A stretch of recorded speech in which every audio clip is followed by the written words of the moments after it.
Salut, tous et à toutes, et il faut se remettre à neuf pour démarrer la semaine en bonté. Bienvenue dans le grand journal sur Swag Radio, depuis les studios de Swag de la capitale des grandes universités du monde, Boston, Massachusetts, et Arlette pour présenter ce grand journal. Tout de suite, voici les infos. 6 mois après la première attaque des hommes armés dans la commune de Keskov, la situation demeure préoccupante. Le maire de la commune, Massillon-Jean, a dressé un constat alarmant, soulignant que la population vit toujours sous la menace de groupes lourdement armés. Dans une déclaration publique, le monsieur a parlé en micro de la presse. Écoutons un extrait. La situation est aggravée dans la semaine parce que les bandits n'ont pas chômé eux-mêmes, ils ont attaqué et la police, ils ont attaqué la population. Côté que nous connaissons, continuer à faire ça. Ils continuent à terroriser la population, ils continuent à voler des paysans, ils continuent à chasser les paysans dans la zone côté que ils ont fait des petits, côté ils ont habité, ils continuent à chasser.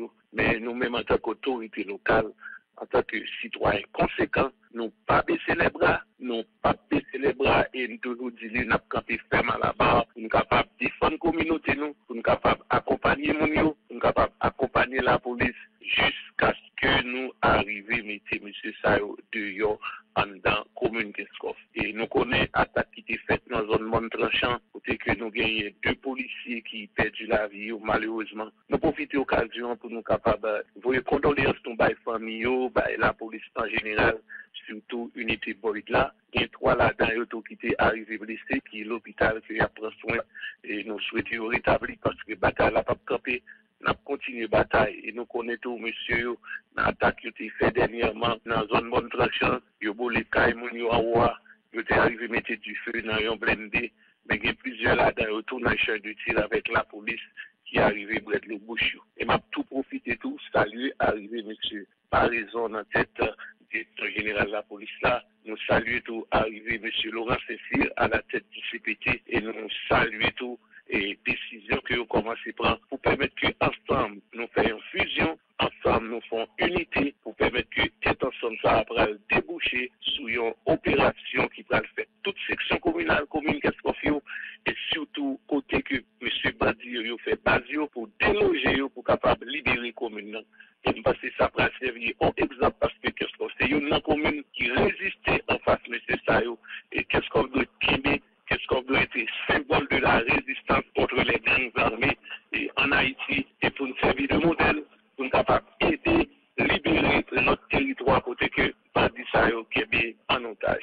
Nous faisons appel à la vigilance citoyenne, seulement nous faisons appel avec l'unité au niveau de classe politique dans la commune Keskov là, nous faisons appel avec tout le monde, quelle que soit l'idéologie politique, quelle que soit l'idéologie religieuse, quelle que soit race sociale, parce que plus de 300 arbres plantés à Tête-Rivière-Digue, 12e section communale de Léogane. Le PDG du village Jean-Sam Oslan, accompagné de plusieurs agents de la BESAP, a procédé à une vaste opération de reboisement dans la localité de Tête-Rivière-Digue, située dans la 12e section communale de Petit-Gouave. Écoutons l'extrait signé Télé Guinéen.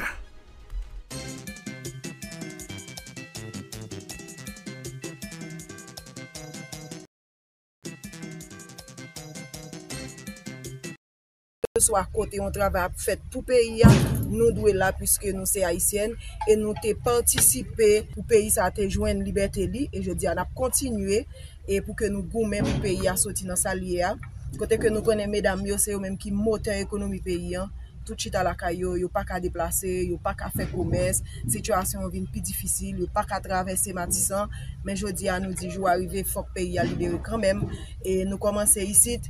Et côté que nous venons planter pieds bois ensemble avec BESAP là et nous croyons c'est une belle solidarité et nous sûrs et certains à continuer à collaborer non seulement pour sécurité pays mais tout pour reboiser pays. 14 août là qui sont extraordinaires dans l'histoire chaque peuple haïtien. Dans l'histoire nous qui avons grands-parents qui sont sortis dans plusieurs tribus d'Afrique. Moi-même Jean-Sam Oxelin lancé une bataille depuis 5 décembre 2004 pour reboiser le pays d'Haïti. Haïti, la terre la plus ancienne, Haïti qui c'est centre l'humanité, Haïti qui c'est maman liberté. Côté que nous accompagnons BESAP dans Wanamet, nous avons participation PAM, j'aime capable pour la reconstruction canal là.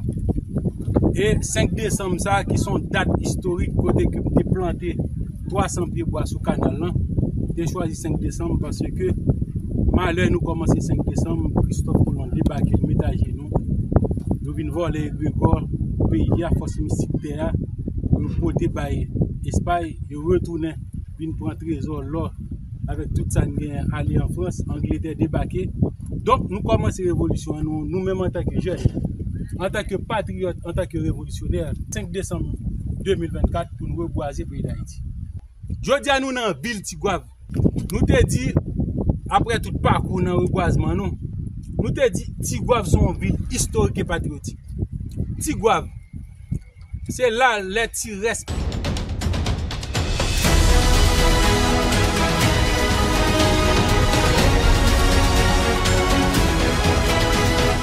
Parlons du conflit russo-ukrainien. Le président ukrainien Volodymyr Zelensky et les dirigeants européens vont se rendre ce lundi à Washington pour appuyer la position de Kiev, sommée par le président américain d'accepter des concessions après le sommet Trump-Poutine qui a permis d'arrêter les combats en Ukraine.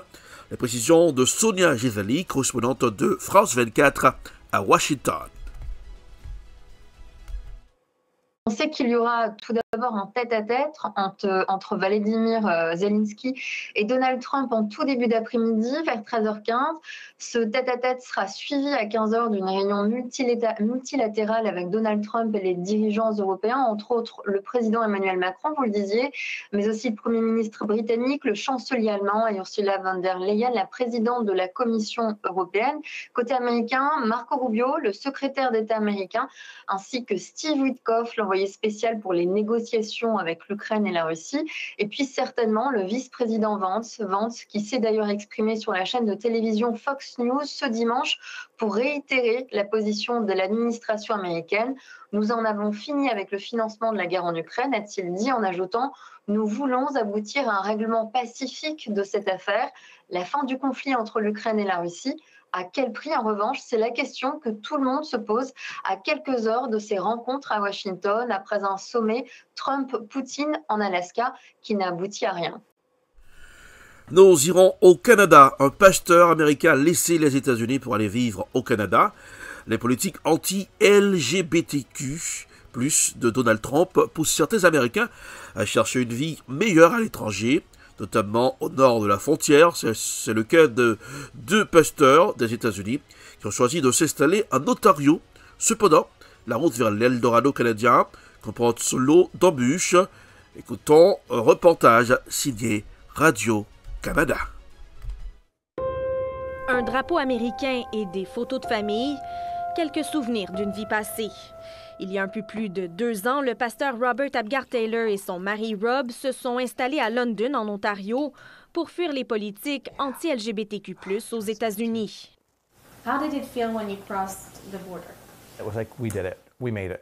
Le couple pensait à quitter les États-Unis depuis des années, mais c'est le renversement de l'arrêt Roe contre Wade, qui garantissait le droit à l'avortement dans le pays, qui les a convaincus de partir, puisque la décision ouvrait la porte à l'invalidation d'autres droits acquis, comme les relations homosexuelles et le mariage gay. You feel dehumanized when your rights are open for discussion. For me, finding this community was so central. Pour cet autre pasteur, c'est la montée de l'intolérance qui était devenue insupportable.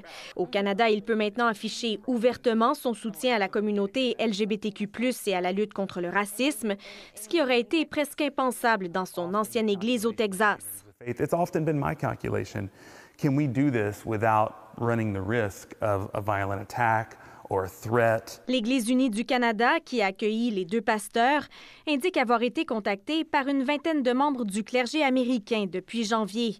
Avant, elle ne recevait que 3 à 5 demandes par année. I received 30 inquiries from Facebook. Robert Abgar-Taylor et son mari, eux, disent avoir reçu une trentaine de messages d'Américains souhaitant s'établir au Canada depuis la réélection de Donald Trump l'année dernière. And my response is, love to have you. It's hard. Mais immigrer au pays de l'unifolié n'est pas gagné d'avance, même pour les Américains. Rob, un ancien policier, a dû abandonner sa carrière et 4 ans après son arrivée au Canada, la femme de Joshua Lawrence n'a toujours pas obtenu les équivalences nécessaires pour travailler en Ontario. We have, I think, wondered together, did we do the right thing?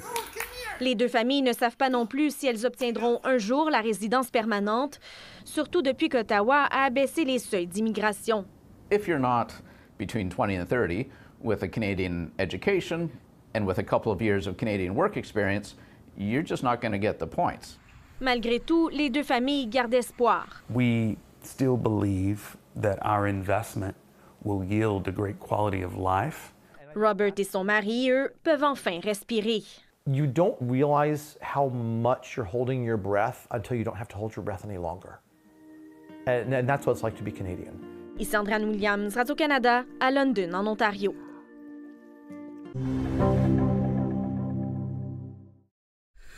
Et sur la paix en Ukraine, pour Rubio, la paix russo-ukrainienne est encore loin, mais les négociations montrent les progrès. Le secrétaire d'État américain Marco Rubio a estimé hier dimanche que les discussions entre le président américain Donald Trump et son homologue russe Vladimir Poutine avaient permis des avancées suffisamment significatives pour justifier une rencontre avec le président ukrainien et les dirigeants européens. Écoutons les commentaires de Marco Rubio qui a parlé, ont été parmi les premiers émis par les hauts responsables américains présents aux discussions avec M. Poutine. Écoutons Marco Rubio au micro de la presse. Je pense qu'en fin de compte, si tous ces efforts échouent, il faudra prendre des mesures supplémentaires à l'encontre de la Russie. Mais nous essayons d'éviter cela en concluant un accord de paix. Et cela ne sera pas facile. Cela demandera beaucoup de travail. Je pense que dans les discussions que nous avons eues il y a quelques jours, certains points qui ont été identifiés ont réalisé des progrès dans certaines directions. À présent, bien entendu, pour parvenir à un accord de paix, l'Ukraine doit y participer. Nous avons progressé dans le sens où nous avons identifié des domaines d'accord potentiels, mais il reste des domaines de désaccord importants, donc nous sommes encore loin du but. Je veux dire par là que nous ne sommes pas proches d'un accord de paix. Nous n'en sommes pas au bord. Mais je pense que des progrès ont été réalisés dans cette direction.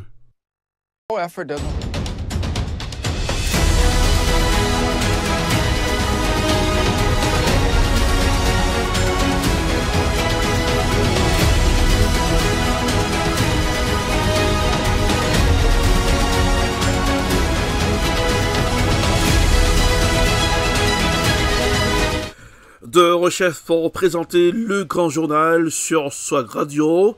Swag Radio, l'énergie, le flot, l'attitude. Nous irons en Serbie, 5e nuit, affrontement entre la police et manifestants. Depuis la catastrophe de la gare de Novi Sad l'année dernière, des rassemblements anti-corruption ont lieu dans tout le pays. Écoutons un reportage signé Euro News. Manifestants et forces de l'ordre se sont affrontés pour la 5e nuit consécutive en Serbie. Depuis la catastrophe de la gare de Novi Sad l'année dernière, des rassemblements anti-corruption ont lieu dans tout le pays.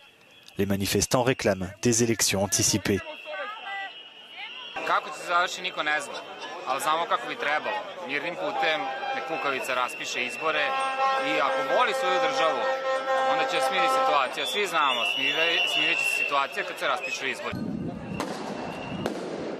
Mais les manifestations pacifistes dégénèrent désormais en affrontements. Les émeutiers s'en prennent à des bâtiments gouvernementaux et des bureaux du parti du président Aleksandar Vučić. Dans la nuit de samedi à dimanche, 6 policiers ont été blessés, une 50aine de personnes interpellées. Nous irons en République démocratique du Congo. M23, de nouvelles négociations en vue au Qatar. Le Qatar a transmis un projet d'accord de paix à la République démocratique du Congo et aux rebelles du M23, en prélude à de nouvelles négociations. Voici un reportage signé Africa News.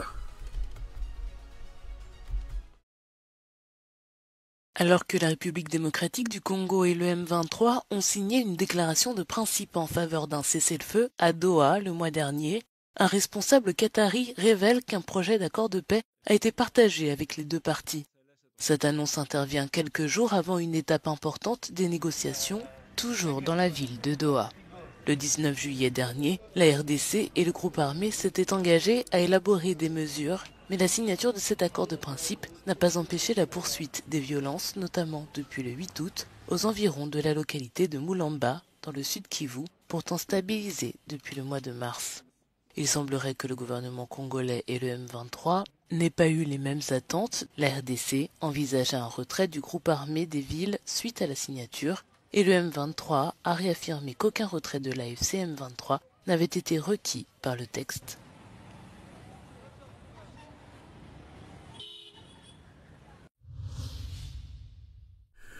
Nous irons en Israël, des manifestations pour dire non, il faut libérer les otages. Manifestation pour la libération des otages du Hamas. La police a déclaré avoir interpellé 32 personnes dans le cadre de cette protestation nationale, l'une des plus violentes depuis le tollé provoqué par la mort de 6 otages à Gaza en septembre dernier. Écoutons un reportage. Le Premier ministre d'Israël a déclaré que l'armée israélienne avait frappé des centrales électriques au Yémen ainsi que des cibles à Gaza et au Liban ces dernières heures. Dimanche, Benjamin Netanyahou est revenu sur ses conditions pour l'arrêt des hostilités dans l'enclave palestinienne. Le maintien de notre contrôle sécuritaire sur la bande de Gaza n'est que l'une de nos conditions pour mettre fin à la guerre, condition que le Hamas refuse d'accepter. Nous insistons non seulement pour que le Hamas désarme, mais aussi pour qu'Israël mette en œuvre le désarmement de la bande de Gaza au fil des temps en prenant des mesures contre toute tentative de réarmement, d'organisation de la part d'un élément terroriste. Des manifestations ont éclaté en Israël pour réclamer la conclusion d'un accord afin d'obtenir la libération des otages détenus par le Hamas.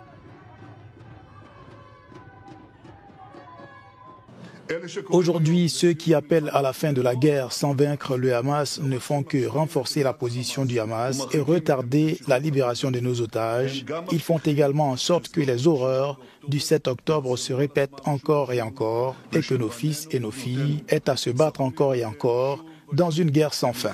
Par conséquent, tant pour faire avancer la libération de nos otages que pour faire en sorte que Gaza ne constitue plus une menace pour Israël, nous devons achever la tâche et vaincre le Hamas. Et c'est exactement la décision du cabinet qui a été prise la semaine dernière. Nous sommes déterminés à la mettre en œuvre. La police a déclaré avoir interpellé 32 personnes dans le cadre de cette protestation nationale, l'une des plus violentes depuis le tollé provoqué par la mort de 6 otages à Gaza en septembre dernier.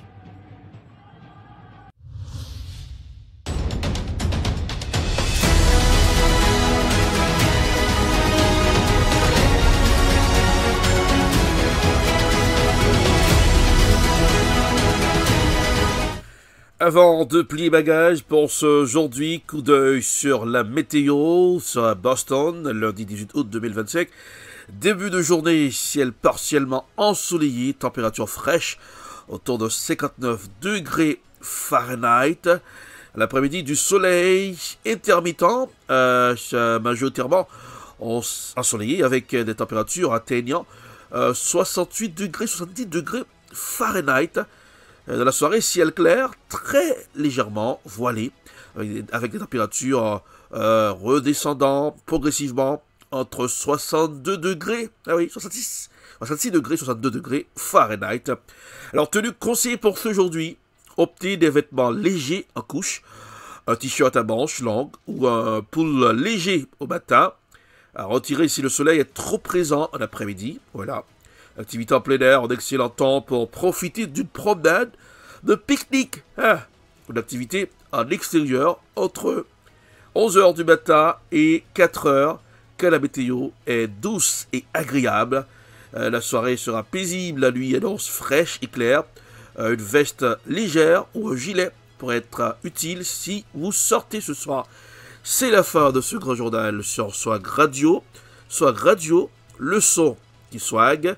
Swag Radio en air avec du style. Eh bien, passez un excellent lundi. Joyeuse semaine, joyeux lundi. Bonsoir et à demain pour le grand journal.